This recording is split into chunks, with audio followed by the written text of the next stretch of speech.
इस विश्व आदिवासी दिवस को महामानव क्रांति सूर्य भगवान टंट्या भील की कर्मस्थली पाताल पानी में, जहां लोगों ने सोचा भी नहीं था कि हमारे आदिवासी भक्तों का इतना जोरदार और शानदार विश्व आदिवासी दिवस मनाया जाएगा। ये आप सभी साथियों की मेहनत है। साथियों आज जो दिन है वो विश्व आदिवासी दिवस है, लेकिन बहुत सारे हमारे भाई लोगों को इसके बारे में पता ही नहीं है। इसका कारण क्या है? क्योंकि हम शिक्षा से दूर है, सामाजिक एकता से दूर है, राजनीति से दूर है, सामाजिक परिवेश से दूर है। इस वजह से हमें विश्व आदिवासी दिवस के बारे में नहीं पता। हमारे नाम पे सरकारी तंत्र में बैठे अफसर करोड़ों गबन कर जाते हैं, इसके बारे में आदिवासियों को नहीं पता। आपने जितने भी विधायक बनाए हैं, जितने भी सांसद बनाए हैं, लेकिन वो आपके नहीं बने, आपके समाज से नहीं बने हैं। आदिवासी है लेकिन सामाजिक विचारधारा नहीं है। ये आपके सामने उदाहरण है। आज विश्व आदिवासी दिवस पे ये जितने भी आप स्टेज पे जो युवा साथी देख रहे हो, ये आपके अपने भाई है, आदिवासी भाई है, पढ़े लिखे युवा है। आपके लिए संघर्ष किया है इन्होंने, जब जाके आपको यहाँ पर बैठने के लिए थोड़ी सी जगह मिली है। अगर वो संघर्ष नहीं होता तो आप उस हरे तंबू में बैठे होते और सिर्फ उनके भाषण सुनते। आपने जितने भी यहाँ पे युवा साथी ने जो भाषण दिए हैं, ये उनके भाषण नहीं है, ये समाज की पीड़ा है जो आपके सामने वो प्रस्तुत कर रहे हैं कि आपको एक होने की जरूरत है। अभी हमारे मनोज भाई ने कहा, हमारे माननीय सुभाष सर जी ने आपके सामने जो बातें रखी है वो लगभग आपके ऊपर से गई होगी, क्योंकि हम समाज को पढ़ रहे हैं, राजनीतिक दलों को पढ़ रहे हैं, सरकार को पढ़ रहे हैं कि आपके लिए क्या कर रही है। अभी विश्व भूखमरी की रिपोर्ट आई है 2022 में, जिसमें भारत का आंकड़ा क्या है? 101, मतलब हर दूसरा आदिवासी भूखा रहेगा। ये हमारे देश की स्थिति है। क्या आप इस स्थिति से संबंध रखते हो? क्या आप इस स्थिति से परिचित हो? नहीं। इस बारे में आपको कोई नेता, कोई राजनेता या कोई अधिकारी नहीं अवगत कराएगा। साथियों, इसके लिए ये युवा और ये अपना समाज दिन रात मेहनत कर रहा है कि आपकी अपनी समस्या को समाज द्वारा कैसे हल किया जाए, और ये समाज की ताकत है कि आज ये यहाँ पर मंच लगा है।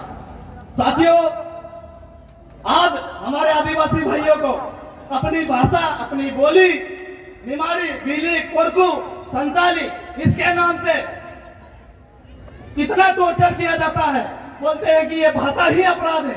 तो साथियों, मैं आपको बताना चाहूंगा कि आदिवासियों की कोई सी भी भाषा हो, क्षेत्रीय बोली हो, चाहे निमाड़ी हो, चाहे भिल्ली हो, चाहे बारेली हो, चाहे कोरकू हो, भाषा कभी अपराधी नहीं होती। साथियों, अपराध वो करता है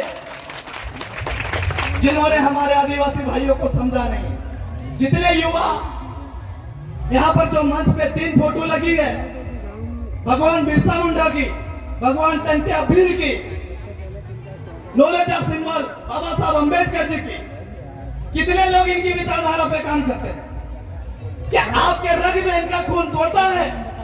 क्या आपने इनके विचार को कभी पढ़ा है? नहीं पढ़ा। अगर पढ़ते तो बिरसा मुंडा सिर्फ मात्र 25 साल की उम्र में इस दुनिया से, इस धरती से बलिदान हो गए थे। क्या इसके बारे में आप जानते हो कि वो 25 साल की उम्र में इस दुनिया से कैसे चले गए? क्या कारण था? जिस जमीन पे आप बैठे हो ना, उनका मिशन था कि ये जमीन, ये मालिकाना हक आपको मिले, आपके समाज को मिले।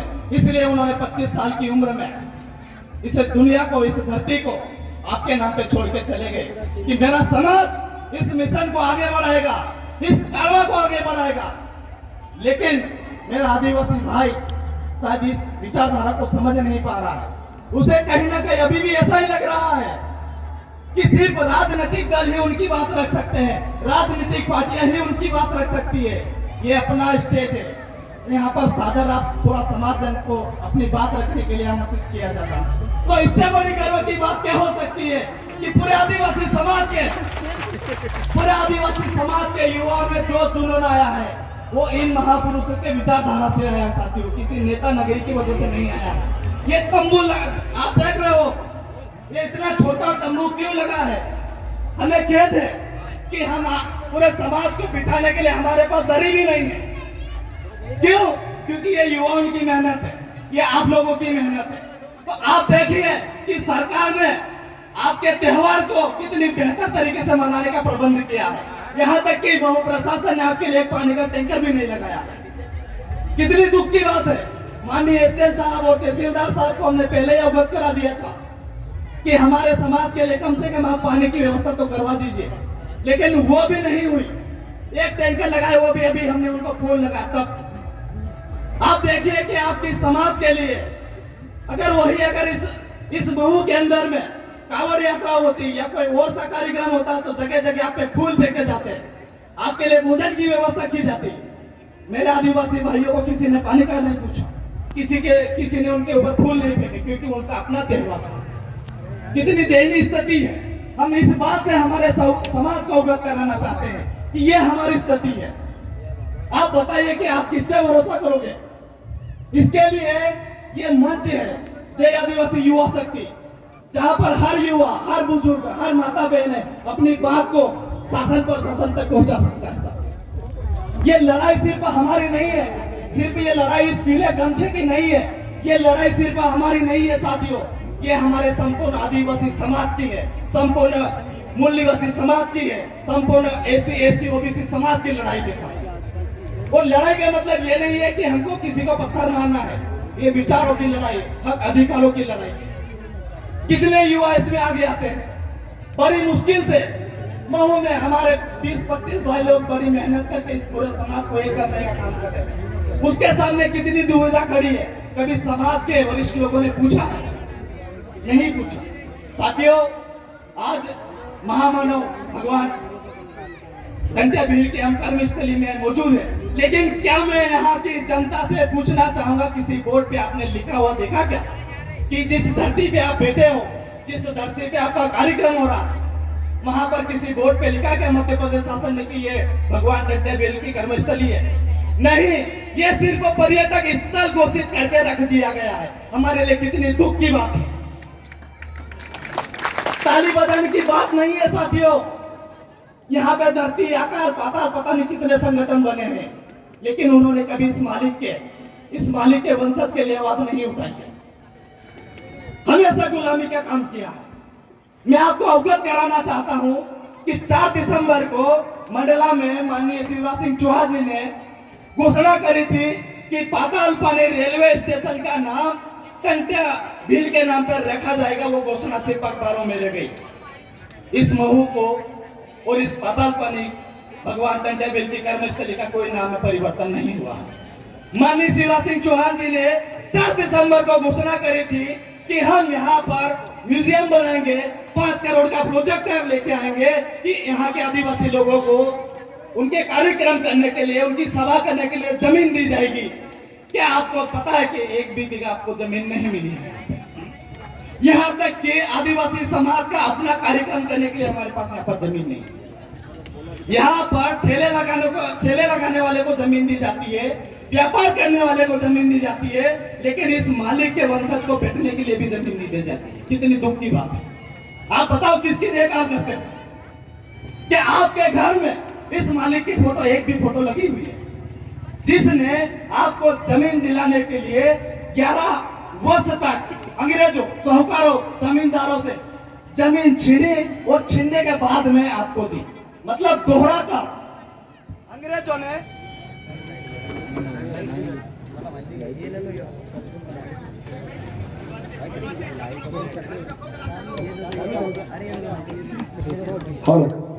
हेलो, माफी चाहूंगा साथियों, महामानव टंट्या भील ने एक काम नहीं किया है, दोहरे काम किए हैं। अंग्रेजों और साहूकारों, बामन, बनिया, जितने भी जो साहूकार लोग थे, जो दमनकारी लोग थे, जो घुसपैठिए लोग थे, जो हमारे आदिवासियों की जमीन छीन रहे थे, उनसे जमीन छीनना और आदिवासियों को देना कितनी बड़ी बात है। क्या एक आज भी हमारा जो नेता बना हुआ आदिवासी, उसने 1 बीघा भी हमारे आदिवासी नाम पे जमीन दिलाई क्या? इस महापुरुष ने आपको यहाँ पर बैठने के लिए जमीन दिलाई है। आज एक कार्यक्रम भी हो रहा है तो ये जेएस की वजह से नहीं हो रहा है, ये आपकी वजह से नहीं हो रहा है, इस मालिक की वजह से हो रहा है। इस पाताल पानी भगवान कंटियाबिल की कर्मस्थली की वजह से कार्यक्रम हो रहा है सब। नहीं तो ऐसे नेता नगरियों के कार्यक्रम होते हैं यहाँ पे, हमारे कार्यक्रम कटे भी नहीं होते। तो बताइए आप मुझे कि इस देश में जमीन की लड़ाई लड़ने वाली कौम की क्या कंडीशन है? इस देश में जो समाज हाशिए पे खड़ा है उसके लिए सरकार क्या कर रही है? बिल्कुल भी हमारे लिए, हमारे समाज के लिए आज मैं आप बताते हुए बड़ा दुख होता है कि हमारे भाई आज भी नाचने कूदने में ही दीवाने हैं, पार्टियों के झंडे तोड़ने में ही दीवाने हैं। साथियों, इतनी पीड़ा है,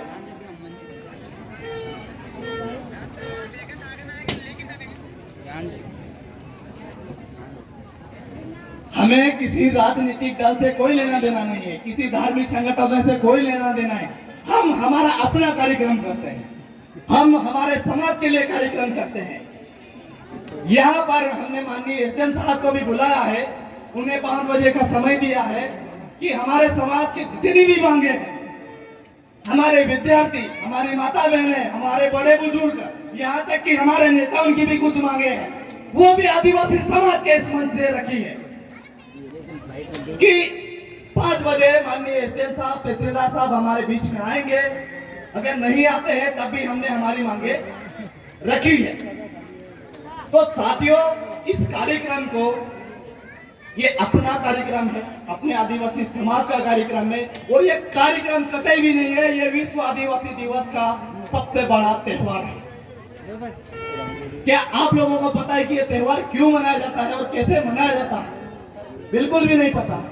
हम सिर्फ अभी भी नाचने में ही दीवाने हैं। प्रकृति के रक्षक, संवर्धन, संस्कृति, ये बातें शायद आपको नहीं समझ में आएगी। मैं सीधी सी बात करता हूं कि बरसों से जिस जंगल की, जिस जमीन की, जिस पानी की आप सुरक्षा व्यवस्था करते आए हो, बिना साधन के अपना जीवन यापन करते आए हो, ऐसे लोगों को संयुक्त राष्ट्र संघ ने यह दिवस दिया है कि अगर विश्व में जितनी भी महामारी आती है, अगर उनसे कोई बच सकता है तो वो सिर्फ आदिवासी बच सकता है, क्योंकि बिना साधन संपन्न के जीवन यापन करने वाला इस दुनिया में एक ही कौम है, सिर्फ आदिवासी कौम। क्या हमारे घर में एसी लगी है? क्या हमारे घर में कूलर लगे हैं? क्या हमारे पास 4 व्हीलर है? कतई भी नहीं। इनके बिना भी हम जीवन यापन कर सकते हैं। और आज देखिए ना, यहाँ पर एसी लगी है, ना कूलर लगा है, ना पंखा लगा है। खुली धूप में, प्रकृति के वातावरण में आज आपके बीच में एक और समाज आह्वान कर रहा है। इसको बोलते हैं आदिवासी। इसीलिए आपको यह दिवस दिया गया है, विश्व आदिवासी दिवस। और यह दिवस होता है अपनी मांग रखने का, अपनी बात रखने का। आपके समाज की शैक्षणिक, राजनीतिक, आर्थिक स्थिति क्या है उसके बारे में जानकारी देने का। लेकिन कतई भी ये बातें शासन प्रशासन तक नहीं पहुंच पाती, लेकिन इस जेएस प्लेटफॉर्म की वजह से ये बातें संयुक्त राष्ट्र संघ को भी पहुंचेगी, माननीय मुख्यमंत्री जी को भी पहुंचेगी, महामहिम राष्ट्रपति महोदया जी को भी पहुंचेगी, संयुक्त राष्ट्र संघ को भी पहुंचेगी। और इसी बात के साथ मैं अपनी वाणी को विराम देता हूं। आपने मुझे बहुत अच्छे से सुना। आप सभी का बहुत बहुत धन्यवाद। जय जोहार।